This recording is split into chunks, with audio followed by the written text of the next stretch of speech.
ഞാൻ ഉണ്ടായിരുന്നില്ല, ഞാൻ പുറത്തായിരുന്നു. മലേഷ്യയിൽ നിന്ന് വന്നിട്ട് ഞാൻ നേരെ വയനാട്ടിലേക്കാണ് പോയത്. കുറേ വാട്സാപ്പ് ഫോർവേഡ്സ് വരുന്നുണ്ടായിരുന്നു. മുളക് പൊടി ശരിയല്ല, മല്ലിപ്പൊടി ശരിയല്ല, അത് ശരിയല്ല, ഇത് ശരിയല്ല. അപ്പോൾ കുറേ ഇങ്ങനെ വിവരാവകാശ രേഖയൊക്കെ വരുന്നുണ്ടല്ലോ. അപ്പോൾ ഞാനിത് ഏത് കമ്പനിയുടെയും നോക്കിയപ്പോൾ എല്ലാ കമ്പനിയുടെയും. ആ സമയത്ത് ഞാൻ ഇതേപോലൊരു ചായയും കുടിച്ച് വയനാട്ടിലൊരു 3-4 സ്ത്രീകൾ നടത്തുന്ന ഒരു കടയിലായിരുന്നു. അപ്പോൾ അവർ ഇതേപോലൊരു ബീഫ് കറി ഉണ്ടാക്കണ്ടായിരുന്നു. ഇതിനേക്കാളും ചുവന്ന കളറായിരുന്നു. ഞാനവരോട് ചോദിച്ചു, അപ്പം മുളക് പൊടിയൊക്കെ എന്തൊക്കെ പറയണ്ടല്ലോ. എല്ലാം മുളക് പൊടിയും ഭയങ്കര കുഴപ്പമാണെന്ന് പറയുന്നത്. ഞാൻ ചേച്ചിയോട് ചോദിച്ചു, അപ്പോൾ എന്താ ചെയ്യുക, എന്താ നിങ്ങൾ മേടിക്കുന്നത്? എന്താ ചെയ്യുക, എല്ലാം പ്രശ്നമാണെന്നാണ് പറയുന്നത്, പക്ഷെ നമുക്ക് കട നടത്തണ്ടേ.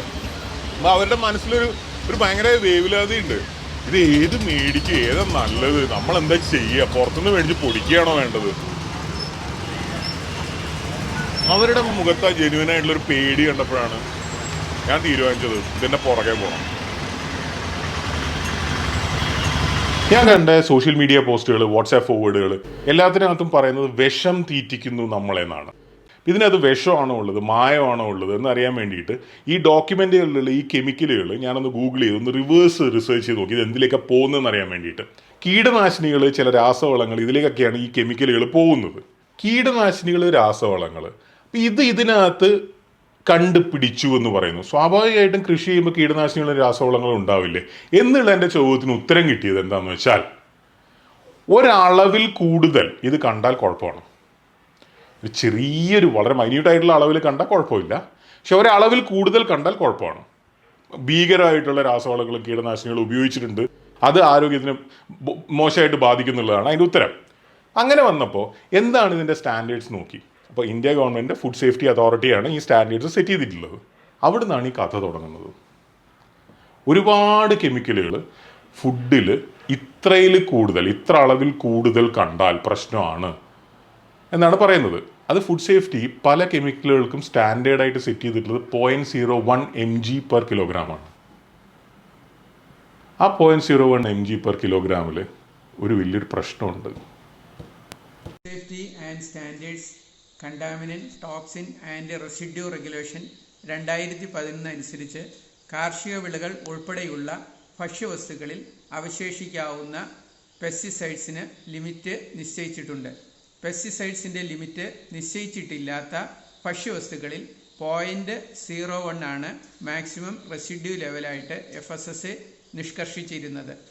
2022 ഏപ്രിൽ 21 മുതൽ WHO കീഴിലുള്ള കോഡെക്സ് എലിമെൻ്ററീസ് കമ്മീഷൻ്റെ സ്റ്റാൻഡേർഡാണ് FSSA നിശ്ചയിച്ചിട്ട് ഓർഡർ പാസ്സാക്കിയിട്ടുണ്ട്.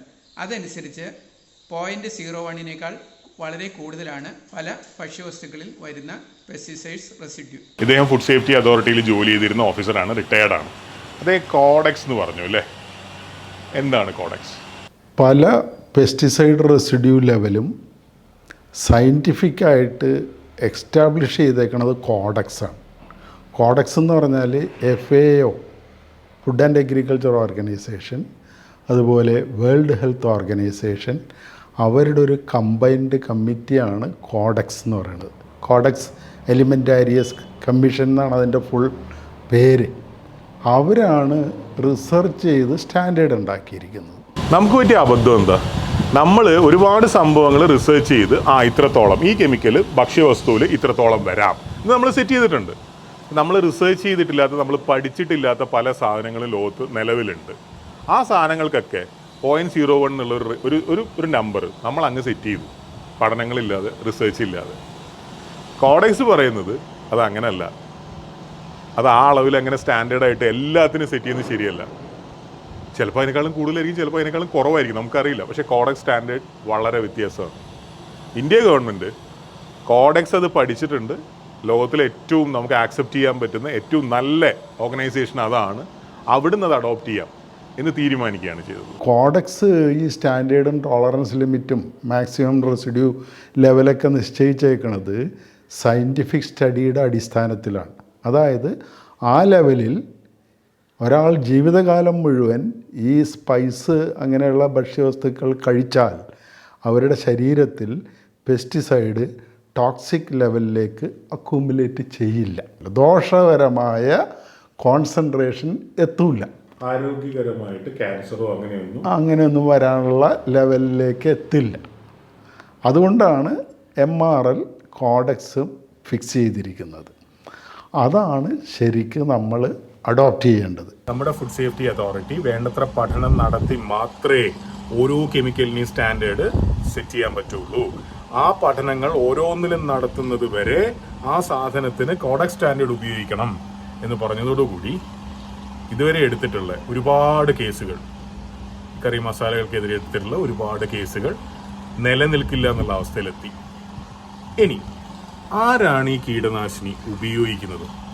രാസവളങ്ങൾ, കീടനാശിനികൾ, അതിൻ്റെ ട്രേസസ് എങ്ങനെയാണ് നമ്മുടെ ഭക്ഷ്യവസ്തുക്കളിലേക്ക് എത്തുന്നത്? ഇത്തരം പെസ്റ്റിസൈഡ് ഡിറ്റക്റ്റ് ചെയ്തെന്നും പറഞ്ഞ് ആ ഭക്ഷ്യവസ്തുക്കൾ മാരക വിഷമടങ്ങിയതാണെന്ന് പറഞ്ഞാൽ അതൊരു വലിയ പാതകമാണ്. കാരണം അത്തരം ചില പെസ്റ്റിസൈഡ് ഒഴിവാക്കിക്കൊണ്ട് നമ്മുടെ നാട്ടിൽ ഒരു കൃഷി ഉൽപ്പന്നം ഉണ്ടാക്കാൻ പറ്റില്ല. അപ്പോൾ ചുരുക്കി പറഞ്ഞ എല്ലാ ലോകരാജ്യങ്ങൾക്കും ഭക്ഷ്യവസ്തുവിൽ ഇത്ര അളവിൽ ഇന്ന പെസ്റ്റിസൈഡ്സ് ആവാം എന്നൊരു കാറ്റഗറി ഉണ്ടാക്കി വെച്ച് കൊടുക്കണം. ലെവൽ നിശ്ചയിക്കലല്ലാതെ വേറെ വഴിയില്ല. പെർസിസ്റ്റന്റ് പെസ്റ്റിസൈഡ് അല്ലെങ്കിൽ നോൺ ബയോഡിഗ്രേഡബിൾ പെസ്റ്റിസൈഡ് പണ്ട് ഉപയോഗിച്ചേക്കുന്നതിന് അതല്ലാണ്ട് വേറെ മാർഗമില്ല. ലോകത്തെവിടെ ആരാണ് ഈ കീടനാശിനികൾ ഉപയോഗിക്കുന്നത്? നമ്മുടെ കർഷകരാണ് ഉപയോഗിക്കുന്നത്. ക്രോപ്പ് ഫെയിലിയർ ആവാതിരിക്കാൻ, വിളകൾ പാഴായി പോവാതിരിക്കാൻ അവരാണ് ഉപയോഗിക്കുന്നത്. എൻ്റെ ചെറുപ്പത്തിൽ എനിക്ക് ഓർമ്മയുണ്ട്, നമ്മുടെ കേരളത്തിൻ്റെ അഭിമാന സ്ഥാപനമായിട്ടുള്ള FACTയുടെ ഒക്കെ പരസ്യം, നിങ്ങൾ യൂറിയ ഉപയോഗിക്കൂ, അല്ലെങ്കിൽ നിങ്ങൾ ഫാക്ടം ഫോസ് ഉപയോഗിക്കൂ, അങ്ങനെ പല സംഭവങ്ങൾ. അതെന്തിനാണ് ഗവൺമെൻറ് അന്ന് ചെയ്തത്? ഭക്ഷ്യസുരക്ഷയ്ക്ക് വേണ്ടിയിട്ടാണ്. കോടിക്കണക്കിന് ആളുകൾക്ക്, ലോകം മുഴുവൻ നോക്കിയ 100 കണക്കിന് കോടി ആളുകൾക്ക് വേണ്ട ഭക്ഷ്യവസ്തുക്കൾ നമ്മൾ ഉണ്ടാക്കണ്ടേ? നിങ്ങൾ ശ്രീലങ്കയുടെ ഉദാഹരണം കണ്ടോ? നമ്മൾ പെട്ടെന്ന് രാസവളങ്ങൾ അങ്ങനെ പറ്റില്ല, കീടനാശിനികൾ ഇങ്ങനെ പറ്റില്ല എന്ന് തീരുമാനിക്കുമ്പോൾ ഈൽഡ് കുറയും. അതായത് ഒരു പ്രത്യേക സ്ഥലത്ത് നിന്ന് ഇത്ര വ്യക്തിയിൽ നിന്ന് ഉൽപ്പാദിപ്പിക്കാൻ പറ്റുന്ന ഭക്ഷ്യവസ്തുക്കളുടെ അളവ് കുറയും. സ്വാഭാവികമായിട്ടും ഭക്ഷ്യക്ഷാമത്തിലേക്കാണ് നമ്മൾ പോവുക. അങ്ങനെ ലോകം മുഴുവൻ ഭക്ഷ്യക്ഷാമം ഉണ്ടാവുന്ന രീതിയിലേക്ക് ഇതിനെ കൊണ്ടുപോകാൻ പറ്റില്ല. അങ്ങനെ സംഭവിച്ചാൽ വലിയ കലാപങ്ങളായിരിക്കും ഉണ്ടാവുക. നമ്മുടെ കർഷകർ അഭിമുഖീകരിക്കുന്ന വേറൊരു പ്രശ്നം കാലാവസ്ഥാ വ്യതിയാനമാണ്. കാലാവസ്ഥാ വ്യതിയാനത്തിനനുസരിച്ച് കൃഷി ചെയ്യുന്ന രീതികൾ മാറ്റേണ്ടി വരികയാണ്. കീടങ്ങൾ അടക്കം മാറുകയാണ്. ഉപയോഗിക്കേണ്ടി വരുന്ന വളങ്ങൾ, ഉപയോഗിക്കേണ്ടി വരുന്ന കീടനാശിനികൾ ഒക്കെ മാറുകയാണ്. അപ്പോൾ പുതിയ സംഭവങ്ങൾ ഉപയോഗിക്കേണ്ടി വരുമ്പോൾ ഫുഡ് സേഫ്റ്റി അതോറിറ്റിക്ക് പുതിയ കാര്യങ്ങൾ പഠിക്കേണ്ടി വരും. അതിന് ഓരോന്നിനും അതിൻ്റേതായിട്ടുള്ള കാലതാമസം എടുക്കുന്നത് കൊണ്ട് കൂടിയാണ് അങ്ങനെ ഓരോന്നും നമ്മൾ പഠിച്ച് ചെയ്യുന്നത് വരെ ഇന്റർനാഷണലി ആക്സെപ്റ്റബിൾ ആയിട്ടുള്ള ഏറ്റവും നല്ല സ്റ്റാൻഡേർഡ് ആയിട്ടുള്ള കോഡക്സ് യൂസ് ചെയ്യാം അതിനൊക്കെ എന്ന് തീരുമാനിച്ചത്. അല്ല, നമ്മൾ വെറുതെ കഥയും പറഞ്ഞുകൊണ്ടൊന്നും കാര്യമില്ലല്ലോ, ഒരു സൊല്യൂഷൻ വേണ്ടേ? ഓപ്പൺ മാർക്കറ്റിൽ നിന്ന് മല്ലി, മുളക്, മഞ്ഞളൊക്കെ മേടിച്ച് നമുക്ക് മില്ലിൽ പൊടിച്ച് ഉപയോഗിക്കാൻ പറ്റുമോ? പല റെസ്റ്റോറൻറ്റ്സും അങ്ങനെ ചെയ്യാറുണ്ട്. പക്ഷേ ഇതിൽ നമ്മൾ കൂടുതൽ പഠിക്കുന്നതോറും നമ്മൾ മനസ്സിലാക്കുന്നൊരു യാഥാർത്ഥ്യം, ഈ കമ്പനികളുണ്ടല്ലോ, ഈ ഷിപ്പിംഗ് ലൈനുകളിലൊക്കെ കണ്ടെയ്നേഴ്സിലൊക്കെ പലതിലും ഭക്ഷ്യവസ്തുക്കളാണ്, പലതും കയറ്റി അയക്കുന്നതാണ്. ഇനി ഇന്ത്യൻ മാർക്കറ്റിലേക്കുള്ളതാണെങ്കിലും സ്ട്രിക്റ്റ് ആയിട്ടുള്ള സേഫ്റ്റി ആൻഡ് ക്വാളിറ്റി പ്രൊസീജിയേഴ്സ് ഉണ്ട്. എന്തുകൊണ്ടെന്ന് വെച്ച് കഴിഞ്ഞാൽ ഇന്ത്യൻ മാർക്കറ്റിൽ നിന്ന് മാർക്കറ്റിൽ കൊടുക്കുന്ന പൊടിയും പല കമ്പനികളും വാങ്ങിച്ച് ഫ്ലൈറ്റ് കിച്ചണുകളിലേക്ക് അതുപോലുള്ള ഹൈ പ്രൊഫൈൽ ഭക്ഷ്യവസ്തുക്കൾ ഉണ്ടാക്കിയിട്ട് പലർക്കും കൊടുക്കുന്നുണ്ട്. ഇവിടെയുള്ള ഫുഡ് ഫാക്ടറീസ് ഭക്ഷണം ഉണ്ടാക്കിയിട്ട് നാട്ടിൽ നിന്ന് ഇൻഗ്രീഡിയൻസ് മേടിച്ച് ഇവിടുന്ന് ഭക്ഷണം ഉണ്ടാക്കി എക്സ്പോർട്ട് ചെയ്യുന്നുണ്ട്. നമ്മൾ സദ്യ വരെ ഇവിടുന്ന് എക്സ്പോർട്ട് ചെയ്യാറുണ്ട്. ഇപ്പോൾ ലോക്കൽ മാർക്കറ്റിലും നമുക്ക് തട്ടിപ്പ് കാണിച്ചിട്ടുള്ള മല്ലിപ്പൊടി, മുളക് പൊടിയൊന്നും കൊടുക്കാൻ പറ്റില്ല. വലിയ കമ്പനികളുടെ കാര്യമാണ് ഈ പറയുന്നത്. അവർ ഈ ക്വാളിറ്റി ചെക്ക് ചെയ്തിട്ട് പല ലോഡുകൾ റിജക്റ്റ് ചെയ്യുന്നുണ്ടാവും. മല്ലിയുടെ, മുളകിൻ്റെ ഒക്കെ ലോറികൾ വരുമല്ലോ പൊടിക്കാൻ വേണ്ടിയിട്ട്. അത് പലതും അവർ റിജക്റ്റ് ചെയ്യുന്നുണ്ടാവും. എന്തുകൊണ്ടെന്ന് വെച്ച് കഴിഞ്ഞാൽ അവർക്ക് പറ്റുന്ന ക്വാളിറ്റി സ്റ്റാൻഡേർഡ്സ് മീറ്റ് ചെയ്തില്ലെങ്കിൽ ആ ലോഡുകളൊക്കെ എങ്ങോട്ടേക്കാണ് പോകുന്നുണ്ടാവുക? ലോറിക്കാർ ഉടനെ ആ ലോഡ് കൊണ്ടുപോയിട്ട് ഒരു ലോഡ് മല്ലി അങ്ങ് കുഴിച്ചിടുവോ? ചെയ്യില്ല. അത് ഓപ്പൺ മാർക്കറ്റിലേക്കൊക്കെ പോകുന്നുണ്ടാവുക. ഓപ്പൺ മാർക്കറ്റിൽ ആരെങ്കിലും ചെക്ക് ചെയ്യുന്നുണ്ടോ? ഞാനിത് ഇന്ത്യയിലെ കാര്യം, കേരളത്തിലെ കാര്യം മാത്രമല്ല പറയുന്നത്, ലോകം മുഴുവനുള്ള കാര്യമാണ്. ഓപ്പൺ മാർക്കറ്റ് നമ്മൾ അത്രയധികം ചെക്ക് ചെയ്യാത്തൊരു സ്ഥലമായതുകൊണ്ട് തന്നെ അത്ര സേഫ് ഒന്നുമല്ല. ഇനി എന്നെ അലട്ടുന്ന മെയിൻ പ്രശ്നം ഇതൊന്നുമല്ല.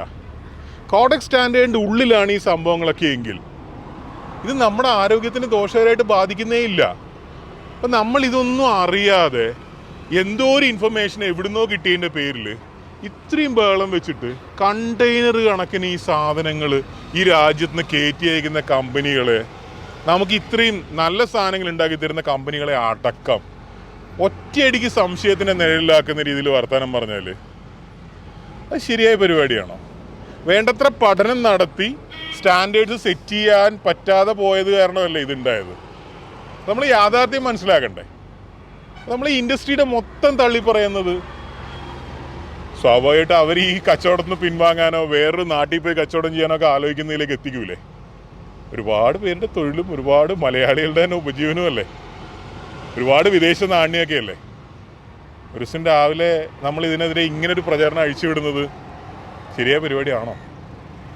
പ്രത്യേകിച്ച് അവർ വിഷമൊന്നും ചേർത്തിട്ടില്ലാത്ത, അവർ മായമൊന്നും ചേർത്തിട്ടില്ലാത്ത സ്ഥിതിക്ക്